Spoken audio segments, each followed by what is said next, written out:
Hello and welcome back to another patch note reading, this time for patch 7.41 that came out today, the 27th of January 2026. This patch is quite small, in fact it's under a gig, it's just over 700 megabytes on the PC, and this patch basically contains only a couple of main features.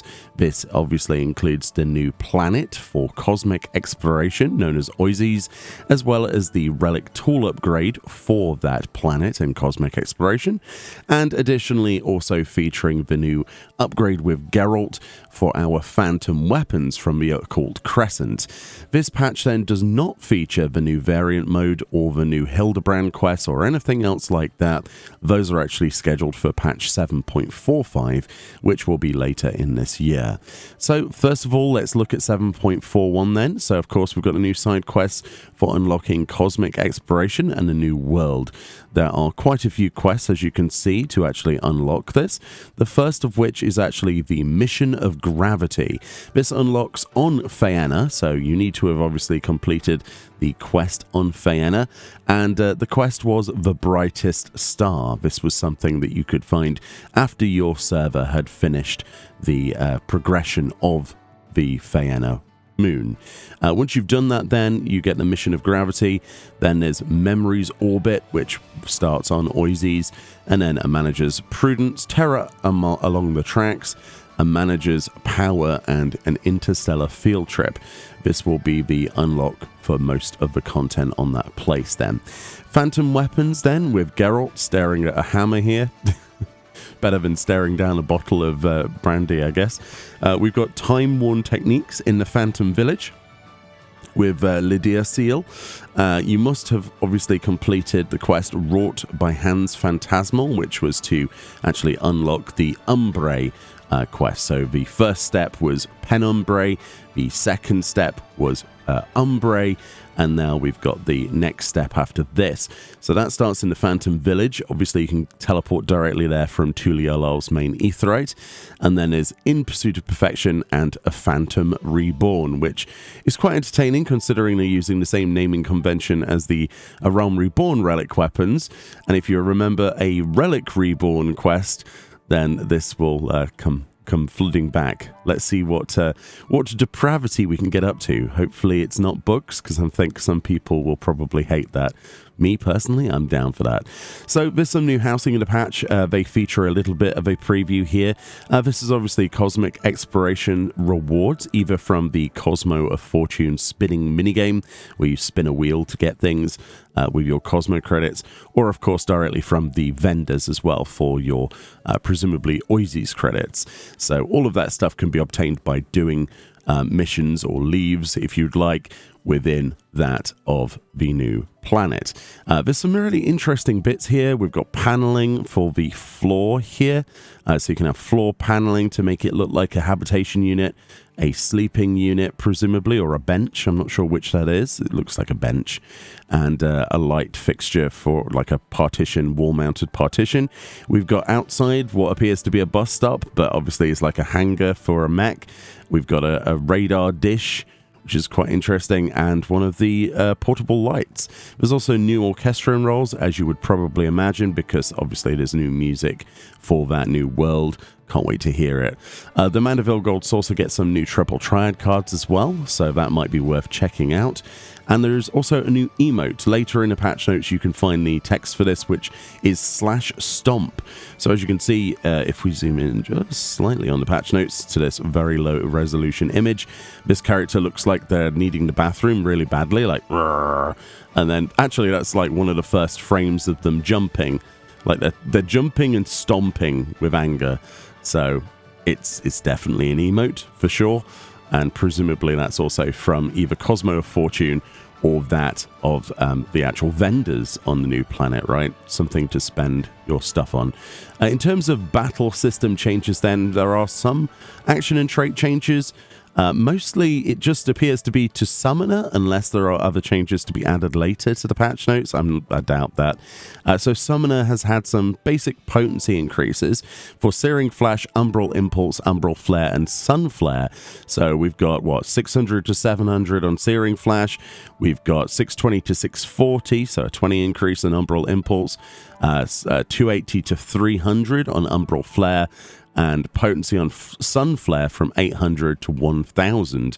So not insignificant potency updates, but obviously to bring in line, I guess, balance-wise. I don't know, I haven't played Summoner at Endgame in quite some time, so you'll have to let me know if that is any good. Probably just basic, really. There's also the power of the Echo in the Cruiserweight division by 10%. So if you wanted to do Cruiserweight Savage and, have an easier time, you can totally do so. Its maximum is 10% currently, though.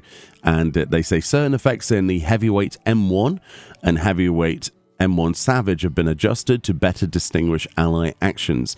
So this is probably something in relation to the amount of red on screen or color changes.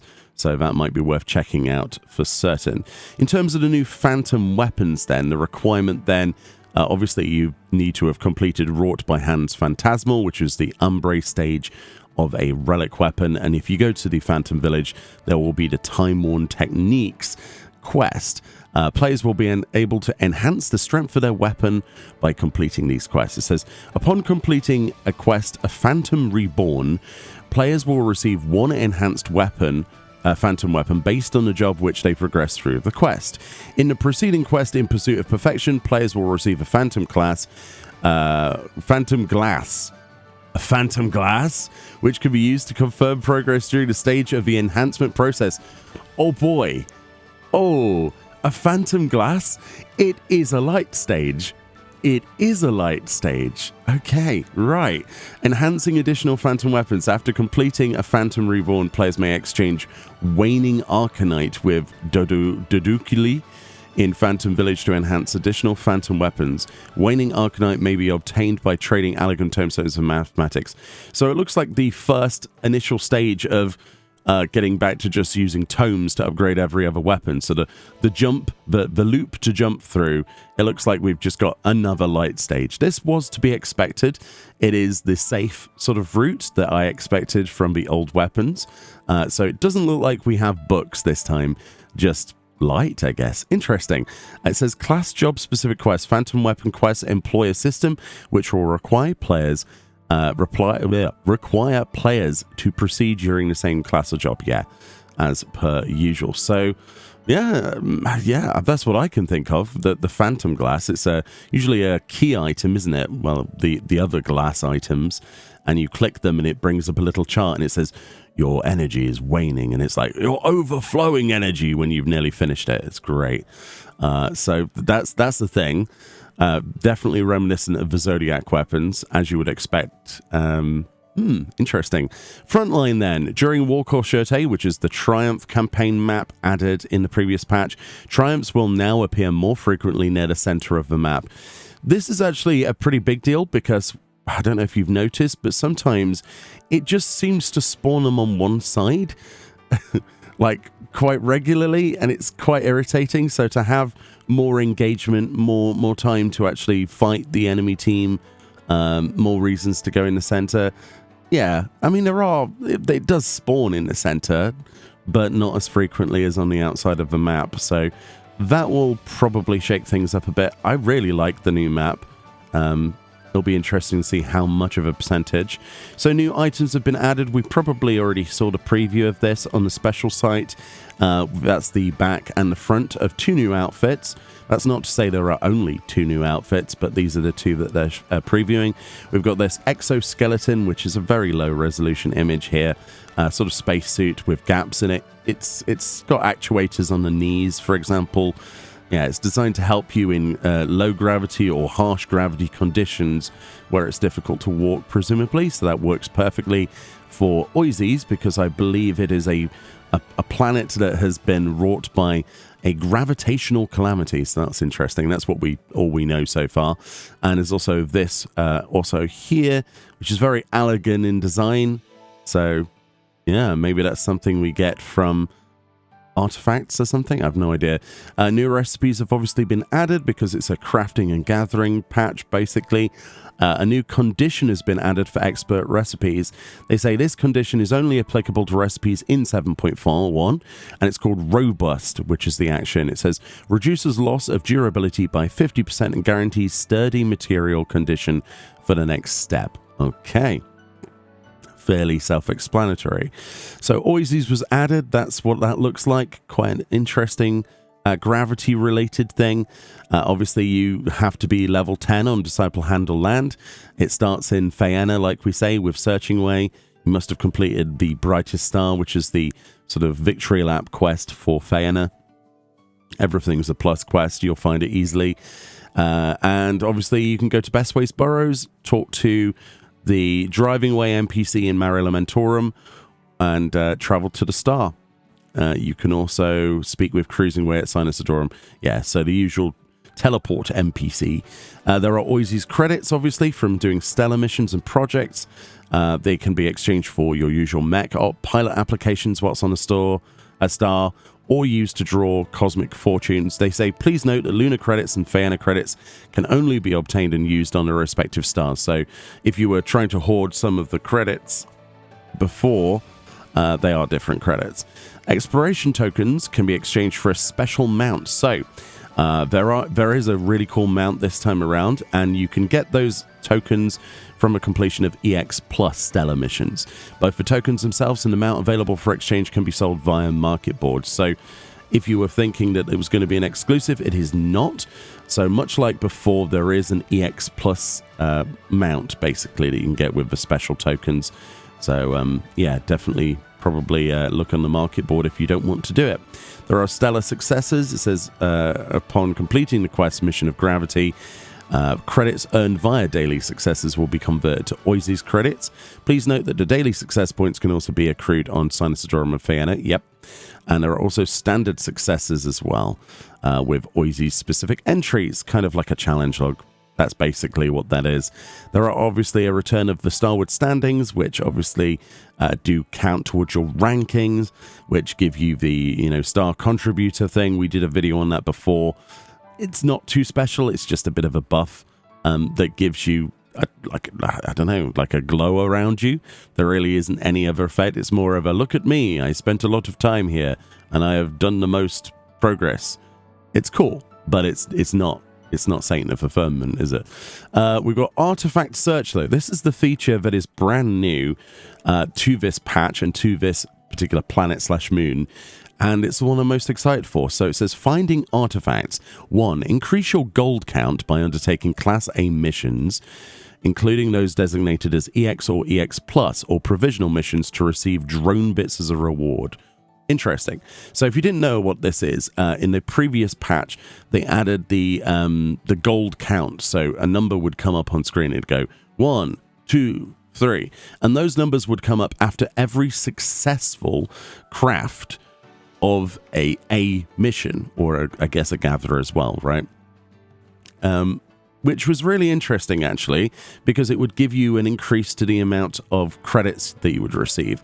So that was a cool feature, but it also seems now you also get drone bits as a reward from doing that gold count. It says once you have collected enough drone bits, you may exchange them for drone modules by speaking with K-Aid on Oizys. Interesting. So drone bits from your gold count, so subsequent successful A or above missions, and then you exchange them with an NPC to get drone modules, and that's that NPC there, which seems to be next to a giant spaceship, bunny spaceship. And then drone modules can be used to analyze the area via reconnaissance drone and locate artifacts. Oh, it's treasure maps. Okay. It is literally like a treasure map system. Then you examine artifacts on the field to obtain unappraised ancient records, and then you speak to the NPC K-Aid again to appraise your findings. Interesting. So do subsequent missions A+, until you get enough gold count that you start getting drone bits. Talk to the NPC once you've got a lot of those to get drone modules, and then effectively go on a treasure hunt. Okay, I thought it was going to be more involved than that, but anything new is good, right? So that's where some of the new items will be from, presumably one of these new mounts and other items as well. So more to do. I'm not against treasure maps. I was kind of hoping it was going to be something more, but that's fine. Cosmic tools can obviously be further enhanced now by participating in cosmic exploration. You can obviously upgrade those. It says completing stellar missions, players will obtain research data critical for tool enhancement. Cosmic prototypes do not need to be equipped to accrue research data. You can confirm your required research via the Exo tablet and obviously turn that into researching way when you've completed that data set effectively. Like before, exactly the same. New mounts have been added. This is one of those new mounts, which seems to be, maybe this is artifact related, maybe this is Cosmo of Fortune. It's a giant face head thing, isn't it? Very cool. Almost Allergan as well.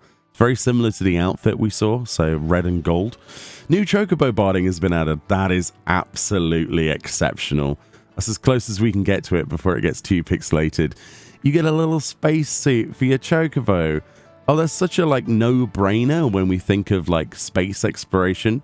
And now your Chocobo gets to enjoy the vacuums of a dark abyss with you. That's quite nice, actually. I love the little symbols on the side. Very, very cool. I like that. And then new minions,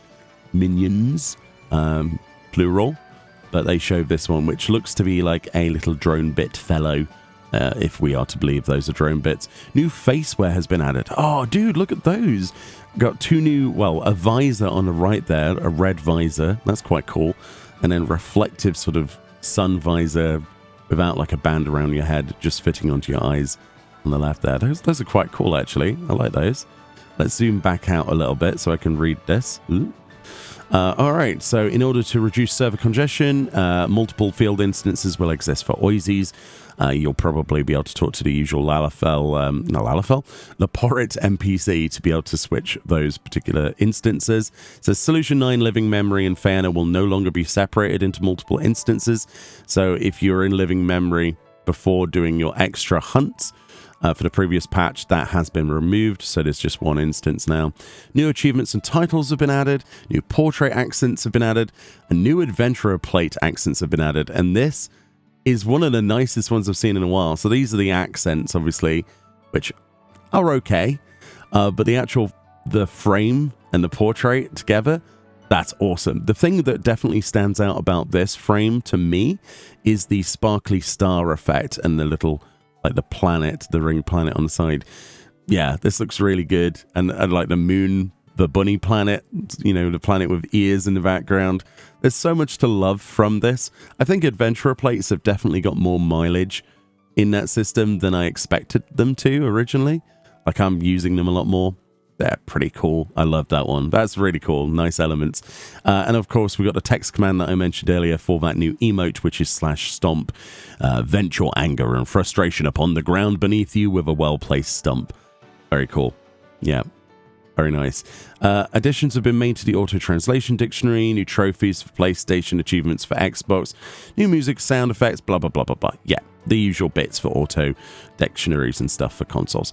So then we've got our resolved issue section and known issues. So firstly, the following has been addressed. So there was an issue during the Hell on Rails and Hell on Rails Extreme, wherein the boss action runaway train occasionally did not inflict damage. That's interesting.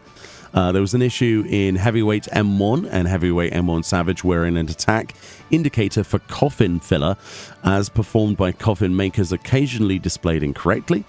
Let's see, on Heavyweight M1 Savage wherein a boss action Sanguine Scratch was not executed under certain conditions. There was an issue with a boss action Flame Floater in Heavyweight M2 Savage wherein tether markers and the following statuses would persist for incapacitated players, which is first in line, second in line, third in line, and fourth in line. I have read about that, actually. Known issue. An issue with the boss action Majestic Meteor during Heavyweight M3 Savage, wherein effects would occasionally display incorrectly and no damage would be inflicted if tether players distance themselves a certain amount. That's interesting. So that was something that was fixed. In M4 Savage of Heavyweight, wherein the platform splitting due to the boss action Linworm's Meteor would cause player incapacitation under certain conditions.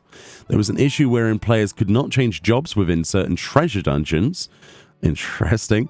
The status Transcendent would prevent damage for actions that nullify its invulnerability effects. In Crystalline Conflict, wherein the party list and certain HUD elements would become inoperable under certain conditions. There was an issue with Air Force One, the Cialides map, the new Air Force One gate, wherein the collision detection of certain targets was incorrect. Oh, interesting. I don't know how that would affect in something where you're on rails, though, but there we go. An issue when equipping the Noir hat as a female Rothgar, wherein the option manually adjust visor would not be reflected. Oh, okay. That's an odd one. There was an issue playing as a Lalafell. I mean, that's all they need to put there, right? I'm joking. They're fine.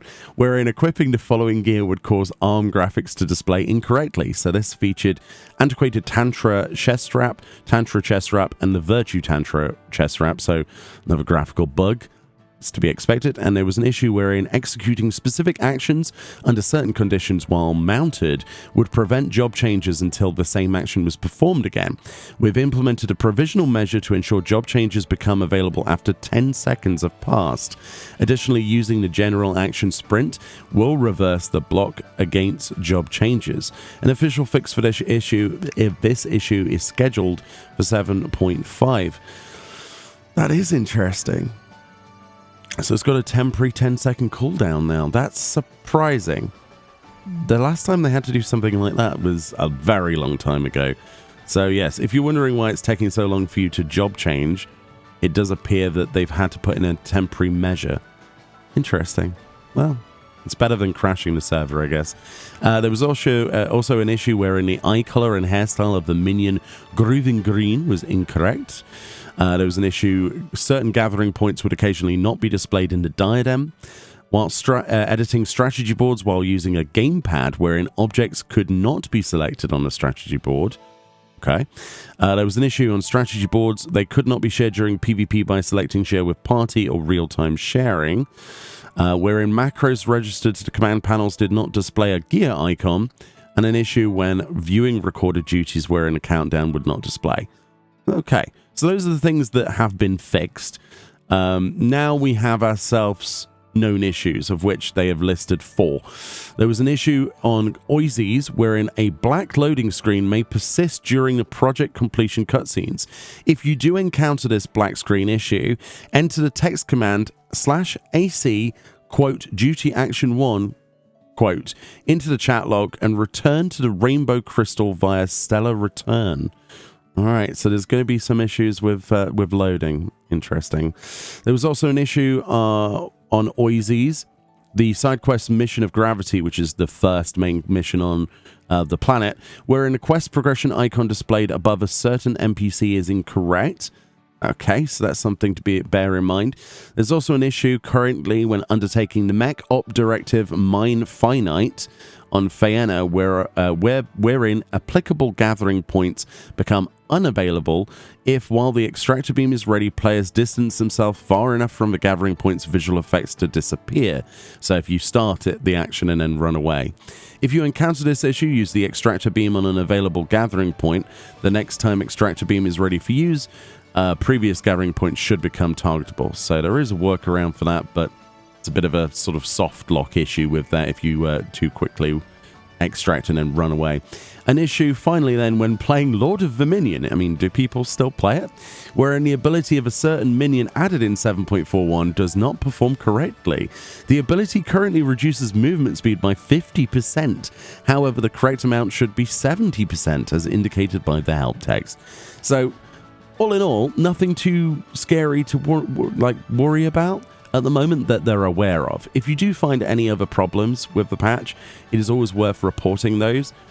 Usually there's quite quick response.